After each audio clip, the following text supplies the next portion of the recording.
एक बहुत बड़े सेठ का 11वीं पीढ़ी का फिक्र। दोस्तों बहुत पुराने टाइम की बात है।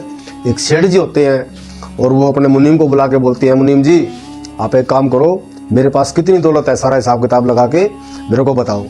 मुनीम जी कहने लगे कोई बात नहीं सेठ जी, 2-4 दिन का टाइम दो। मुनीम जी ने क्या किया, हिसाब किताब लगाया। चौथे 5वें दिन बही खाता लेके सेठ जी के पास आ गए। कहने लगे सेठ जी आपके पास तो इतनी दौलत है कि आपकी 10 पीढ़ी आराम से बैठ के खा सकती है। इतनी बात सुनते ही सेठ जी बड़े हैरान हुए और सिर पकड़ के रोने बैठ गए। मुनीम जी कहने लगे सेठ जी क्या बात हुई, आप तो खुश होने के बजाय रोने लग गए हो। कहने लगे अरे मूर्ख एक बात बता, मेरी 10 पीढ़ी तो खा लेगी, मेरी 11वीं पीढ़ी को कौन खिलाएगा। इतनी बात सुनते ही मुनीम जी बड़े हैरान हुए। वो अच्छे विचारों के थे। कहने लगे सेठ जी इसका उपाय मेरे पास है, मैंने वेद शास्त्र ग्रंथें पढ़ रखी है, अगर जो हम इस जन्म में कोई दान पुण्य करेंगे तो हमारी 11वीं पीढ़ी को मिलेगा। सेठ जी बड़े खुश हुए। कहने लगे अच्छा कि चलो कोई बात नहीं भाई, राशन पानी लो और चलो कोई दान करने चलते हैं।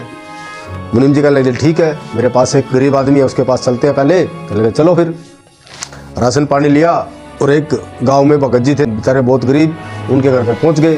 दरवाज़ा खटखटाया, वो बाहर निकल के आए, राम राम करी। कहने लगे सेठ जी हुक्म करो। कहने लगे भाई तेरे लिए हम राशन पानी लेके आए हैं और इसको ग्राइंड करो। कहने लगे जी 2 मिनट रुको मैं भी आता हूँ। वो अंदर गया और आके कहने लगा सेठ जी घरवाली से मैंने पूछ लिया है, अभी शाम तक का राशन मेरे पास है, मेरे को ज़रूरत नहीं है, आप किसी और दूसरे ज़रूरतमंद को दे दो। सेठ जी कहने लगे मूर्ख कल खाना परसों खाना, क्या तेरे को आगे ज़रूरत नहीं है। तो वो कहने लगे सेठ जी जिसने आज दिया वो कल भी देगा।